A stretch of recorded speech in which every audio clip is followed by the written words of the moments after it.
செப்பு நாடாரு. நீங்க எதுக்கும் கவலைப்படாதீங்க. அவன் விஷயத்தை நான் கவனிச்சுக்கிறேன். சுவாமி, சுவாமி, இந்த கல்யாணத்தை முதல்ல நாடார பயமுறுத்தினா இந்த கல்யாணம் நின்னுடாது. சுபகாரியம் நடக்கிற வீட்டுல போனா விழக்கூடாது. அதனால உன்னை சும்மா விடுறேன். போ சுவாமி. கல்யாணம் பிக்ஸ் பண்ணதும் அதை தடுக்கிறதுக்காக என்னையே எதுப்பேன்னு எனக்கு தெரியும். நான் சொல்றது கேளு சுவாமி. இந்த கல்யாணத்துல உன்னை போட தள்ள பிறந்ததுல இருந்து முயற்சி பண்ணிக்கிட்டு தான் இருக்கானுங்க. போ. அந்த பாஸ்கர் நாடார் மனசை கெடுத்து உனக்கு நம்பிக்கை துரோகம் பண்ண வச்சுட்டான். உன்ன மாதிரி எவனும் நம்பிக்கை துரோகம் செய்ய மாட்டான். எவனும் செய்ய மாட்டான். போடா. சுவாமி, ஐயா, நீ என்ன நினைச்சாலும் பரவாயில்ல, இந்த கல்யாணத்தை நடக்க விட மாட்டேன். சின்ன வயசுல இருந்து உன்னை பாத்துக்கிட்டு இருக்கேன். உன் மனசை பத்தி வேணா எனக்கு தெரியாம போலாம். ஆனா உன் மூமெண்ட்ஸ்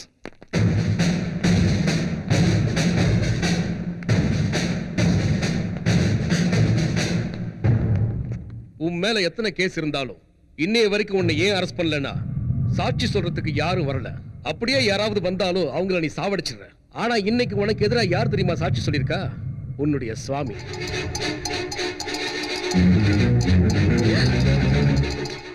கான்ஸ்டபிள் அரெஸ்ட். சுவாமி, சுவாமி, தயவு செஞ்சு நான் சொல்றது கேளு. நான் சொல்றது கேளு சுவாமி.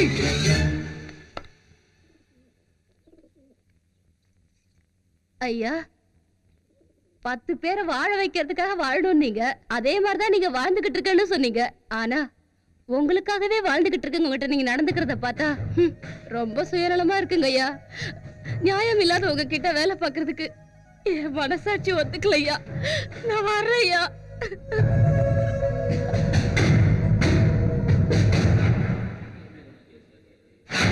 சங்கர் மேல இருக்கிற எல்லா கேஸையும் க்ளோஸ் பண்ணிடுங்க. அவன் செஞ்ச கொலையெல்லாம் நான் சொல்லித்தான் செஞ்சான். அவன் என் கையில இருக்கிற கத்தி மாதிரி. செஞ்சவனை விட்டுட்டு கத்தியை தண்டிக்கிறது தப்பு. அந்த கேஸ் எல்லாம் என் மேல போடுங்க. குற்றத்தை ஒத்துக்கிட்டு நான் சரண்டர் ஆகிறேன். இவ்வளவு நாளா எனக்கு எதுவும் ஆயிடக்கூடாதுன்னு அவன் உயிரை கொடுத்து எனக்கு காவலா இருந்தான். இப்ப என் தங்கச்சி சந்தோஷமா இருக்கணும்னா நான் இல்ல, முக்கியமா அவன் உயிரோட இருக்கணும். அதனால இன்னைக்கு அவனை அரெஸ்ட் பண்ணிட்டு 2 நாள்ல விட்டுடுங்க. கல்யாணத்தை காரணமா வச்சு என்ன போட்டு தள்ளிடலான்னு நினைக்கிறாங்க. நான் போறதே அவங்க கதையை முடிக்கத்தான். இந்த விஷ பரீட்சையில உன் தங்கச்சியை கூட்டிட்டு தான் போணுமா?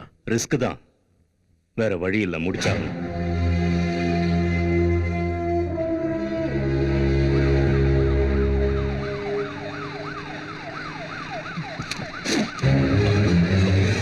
மரியாதையை ஜீப்பை நிறுத்த சொல்ல.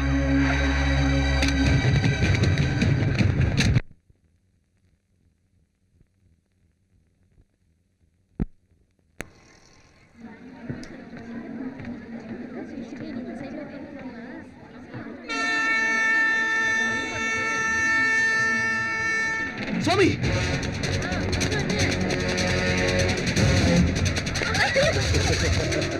ஏய், சாமிக்கு சாவு ட்ரெயின்ல, ஓ சாவு இங்க.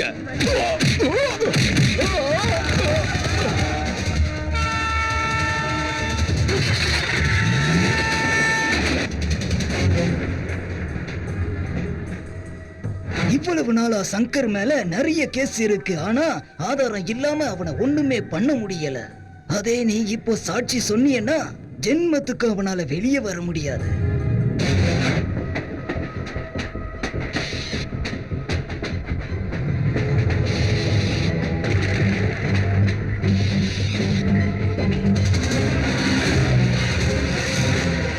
ஆளுங்கள்லாம் ரெடியா இருக்காங்களா? எல்லா கம்பார்ட்மெண்ட்லயும் நம்ம ஆளுங்க ரெடியா இருக்காங்க. நீ ஒன்னும் கவலைப்படாத. ஏய் நந்து, ரெடி பண்ணுங்க.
நீ எவ்வளவு பண்ணிருந்தாலும் நீ போட்ட சோறு ஞாபகத்துக்கு வருதுடா.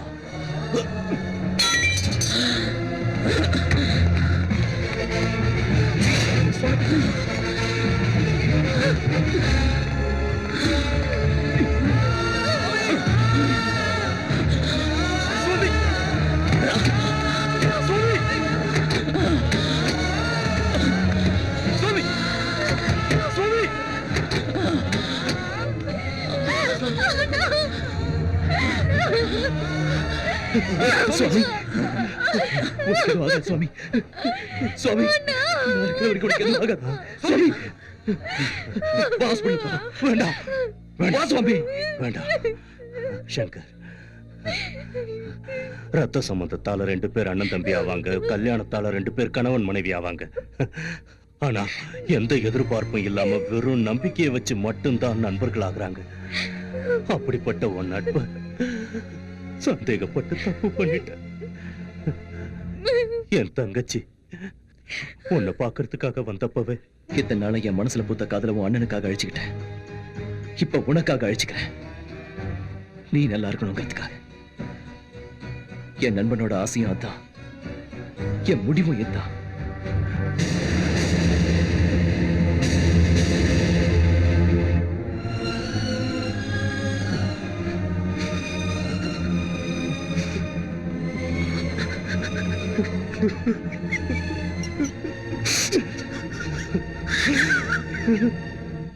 என்ன ஒருத்தன் தொடரணும்னா உன் உடம்புல உயிர் இல்லாம இருந்தா தான் முடியும்னு அடிக்கடி சொல்லுவிய. அதனாலதான் உனக்கு எதுவும் ஆகக்கூடாதுன்னு சாவை என்கிட்ட கூப்பிட்டுக்கிட்ட, என் கூடவே வச்சுக்கிட்ட. எங்க அம்மா அப்பா சாகும் போது நீ ஜாக்கிரதடான்னு சொல்லல, தங்கச்சி ஜாக்கிரதடான்னு சொன்னாங்க. டேய் சங்கர், நானும் அதையே தான் உன்கிட்ட சொல்றேன். என் தங்கச்சி ஜாக்கிரதடா. நட்பை பிரிக்கிற சக்தி சாவுக்கு மட்டும்தான் இருக்குன்னு நினைக்கிறேன். அதுக்கு கூட நம்மள பிரிக்க விருப்பம் இல்லடா. அதனாலதான் நான் உன்னை சந்தேகப்பட்டது தப்புன்னு புரிய வச்சு சாகறதுக்கு முன்னாடி நம்மள சேர்த்து. சுவாமி, கண்டுதர சுவாமி, என்ன பாரு சுவாமி. பார்க்க மாட்டேன். என்னைக்கு நீ தப்பு பண்ணலன்னு தெரிஞ்சுக்கிட்டேன்னு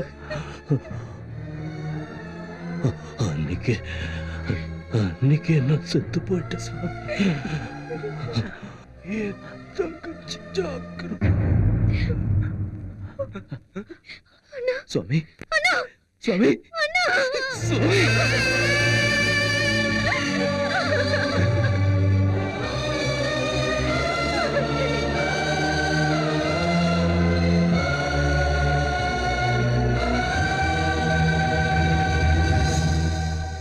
சுவாமி,